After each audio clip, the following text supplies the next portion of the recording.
Marpalli media YouTube ಚಾನಲಿಗೆ ತಮ್ಮೆಲ್ಲರಿಗೂ ಆದರದ ಆತ್ಮೀಯ ಸ್ವಾಗತ.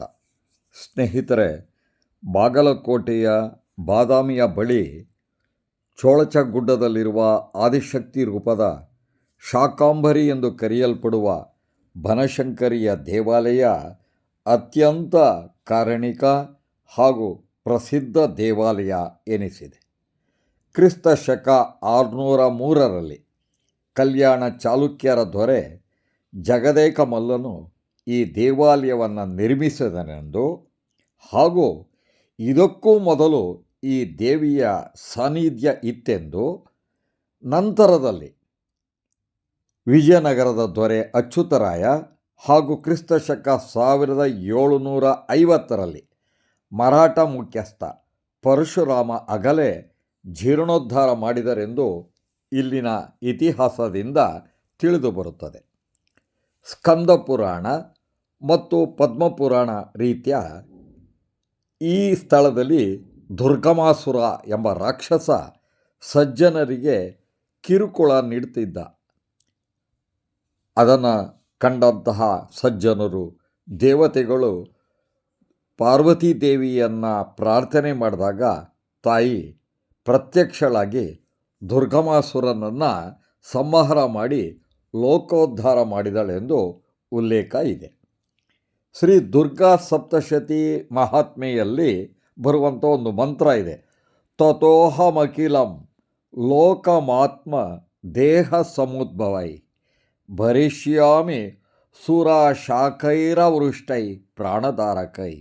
ಅಲ್ಲದೆ ಶಾಕಾಂಬರೀತಿ ವಿಖ್ಯಾತಿಂ ತದಾ ಯಾಸ್ಯಾಮ್ಯಹಂ ಭುವಿ ಎಂದು ಜಗನ್ಮಾತೆಯೇ ದೇವತೆಗಳಿಗೆ ಅಭಯವನ್ನು ನೀಡಿ ಕಾಪಾಡಿದ್ಲು ಅಂತ. ಸ್ನೇಹಿತರೆ, ಅದರಂತೆ ಇಲ್ಲಿ ನೆಲೆಸಿರುವಂತಹ ಜಗನ್ಮಾತೆ ಅನ್ನಿಸ್ಕೊಂಡಿರುವಂತಹ ಬನಶಂಕರಿಯ ಸಾನ್ನಿಧ್ಯ ಇದು.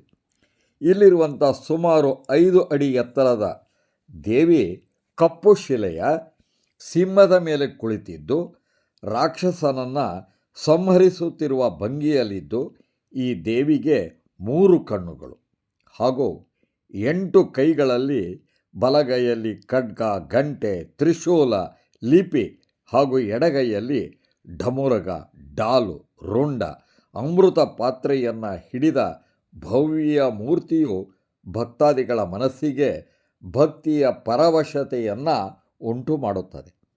ಇನ್ನೊಂದು ಪುರಾಣದ ಪ್ರಕಾರ ಇಲ್ಲಿನ ತಿಲಕಾರಣ್ಯ ಕಾಡಿನಲ್ಲಿ ನಾವು ಮೊದಲೇ ಹೇಳಿದ ಹಾಗೆ ದುರ್ಗಮಾಸುರ ರಾಕ್ಷಸನ ಸಂಹಾರದ ಜೊತೆಗೆ ಸಪ್ತಶತಿ ಪುರಾಣದಲ್ಲಿ ಹೇಳಿದಂತೆ, ನಾನು ಅದನ್ನು ಮಂತ್ರವನ್ನು ಮೊದಲೇ ಹೇಳಿದ್ನಲ್ಲ, ಒಂದು ಕಾಲದಲ್ಲಿ ತೀವ್ರವಾದ ಬರಗಾಲ ಉಂಟಾಗಿ ಜೀವರಾಶಿಯು ತತ್ತರಿಸಿ ಹೋಗಲು ಬನಶಂಕರಿ ದೇವಿಯ ಕಣ್ಣೀರಿನಿಂದ ಭೂತಾಯಿಯ ಬಾಯಾರಿಕೆಯನ್ನು ಹಿಂಗಿಸಿ ಎಲ್ಲೆಲ್ಲೂ ಹಸಿರಾಗಿ ತರಕಾರಿಯು ಭೂಮಿಯಲ್ಲಿ ಸೃಷ್ಟಿಸಿರುವ ಮೂಲಕ ಭಕ್ತಾದಿಗಳನ್ನು ಕಾಪಾಡಲು ದೇವಿ ಶಾಕಾಂಬರಿ ಅಂತ ಹೇಳಿ ಕರೆಸ್ಕೊಂಡ್ಳು.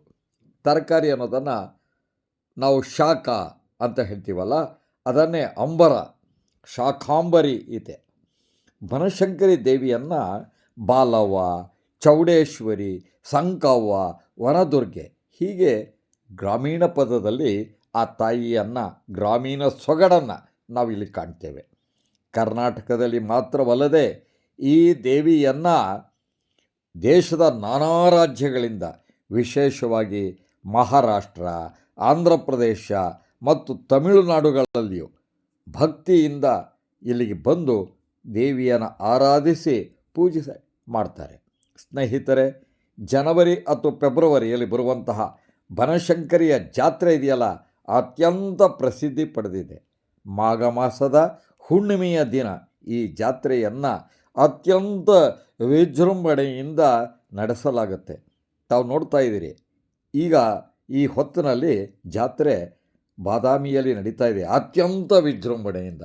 ಇದನ್ನು ನೋಡುವಂಥ ಭಾಗ್ಯವನ್ನು ನಾವು ಕಳ್ಕೊಳ್ಬಾರ್ದು. ಸ್ನೇಹಿತರೆ, ಇದರಂತೆ ನವರಾತ್ರಿಯ ಅಶ್ವಿನಿ ಮಾಸದಲ್ಲಿ 9 ದಿನಗಳ ಕಾಲ ವಿಶೇಷವಾಗಿ ದೇವಿಯ ಪೂಜೆ, ಹೋಮಾದಿಗಳು ಹಾಗೂ ಈ ನವದುರ್ಗೆಯರ ಅಲಂಕಾರವನ್ನು ಈ ಜಗನ್ಮಾತೆಗೆ ಮಾಡ್ತಾರೆ.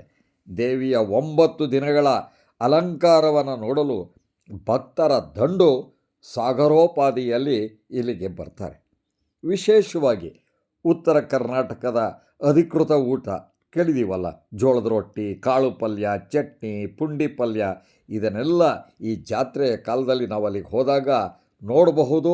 ಅದನ್ನು ದೇವರಿಗೂ ಅರ್ಪಿಸಿರ್ತಾರೆ, ಅಲ್ಲಿಗೆ ಹೋದಾಗ ನಮಗೆ ಸಿಗುತ್ತೆ. ಸ್ನೇಹಿತರೆ, ಈ ದೇವಾಲಯದ ಬಳಿ ಇರುವಂಥ ಹರಿದ್ರಾ ತೀರ್ಥ, ತೈಲತೀರ್ಥ, ಪದ್ಮತೀರ್ಥ, ಪವಿತ್ರ ಕೊಳಗಳು ದೇವಾಲಯದ ಪಕ್ಕದಲ್ಲಿಯೇ ಆವರಣದಲ್ಲಿಯೇ ಇದೆ. ಕೆಲವರು ಹೇಳ್ತಾರೆ ಸಪ್ತಋಷಿಗಳ ಕೊಳಗಳು ಅನ್ನುವಂಥದ್ದನ್ನು ಇಲ್ಲಿ ಪ್ರಸಿದ್ಧಿ ಪಡೆದಿದೆ. ಅವು ಇದ್ದಾವೆ.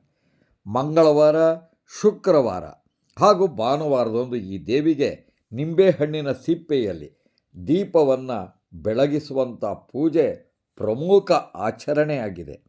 ಸ್ನೇಹಿತರೆ, ದೇವಿ ಭಕ್ತರಿಗೆ ಅತ್ಯಂತ ಕಾರಣಿಕ ಪ್ರಸಿದ್ಧವೆನಿಸಿದ ದೇವಾಲಯ ಇದಾಗಿದ್ದು, ಉತ್ತರ ಕರ್ನಾಟಕದ ಪ್ರಮುಖ ಶಕ್ತಿಪೀಠಗಳಲ್ಲಿ ಬಾದಾಮಿಯ ಬನಶಂಕರಿ ದೇವಾಲಯ ಪ್ರಸಿದ್ಧಿಯನ್ನು ಪಡೆದಿದೆ.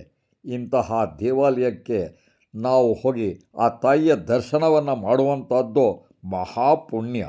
ಶಕ್ತಿಪೀಠ ಜೊತೆಗೆ ಇದಕ್ಕೆ ಅನಾದಿ ಕಾಲದ ಪುರಾಣದ ಕಥೆ ಇದೆ, ಐತಿಹಾಸಿಕ ಹಿನ್ನೆಲೆ ಇದೆ. ಇಂತಹ ಪವಿತ್ರ ಕ್ಷೇತ್ರ ಬಾದಾಮಿಯಲ್ಲಿದೆ. ಚಾಲುಕ್ಯರ ಮನೆ ದೇವರು ಈ ತಾಯಿ ಬನಶಂಕರಿಯಾಗಿದ್ಲು. ಸ್ನೇಹಿತರೆ, ನಾವು ಈ ದೇವಿಯಲ್ಲಿ ಶರಣು ಬರೋಣ.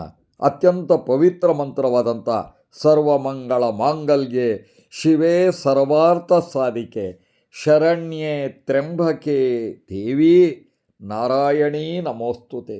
ಬನಶಂಕರಿ ಈ ದೇವಿಯ ಸಾನ್ನಿಧ್ಯದಿಂದ ಪ್ರೇರಿತವಾಗಿ ಅನೇಕ ಕಡೆಯಲ್ಲಿ ಬನಶಂಕರಿಯ ದೇವಾಲಯಗಳನ್ನು ನೋಡ್ತೇವೆ. ಹಾಗೆಯೇ ಈ ಬಾದಾಮಿಯ ಬನಶಂಕರಿ ದೇವಾಲಯವನ್ನು ಕಂಡು ಅಲ್ಲಿಗೆ ಪ್ರೇರಿತರಾಗಿ ಬೆಂಗಳೂರಿನಲ್ಲಿರುವಂತಹ ಬನಶಂಕರಿ ದೇವಾಲಯ ಒಂದು ಉದ್ಘಾಟನೆಯಾಯಿತು. ಅದಕ್ಕೂ ಅನೇಕ ನೂರಾರು ವರ್ಷಗಳ ಇತಿಹಾಸ ಇದೆ ಅನ್ನೋದನ್ನು ನಾವು ಕೇಳಿದ್ದೇವೆ.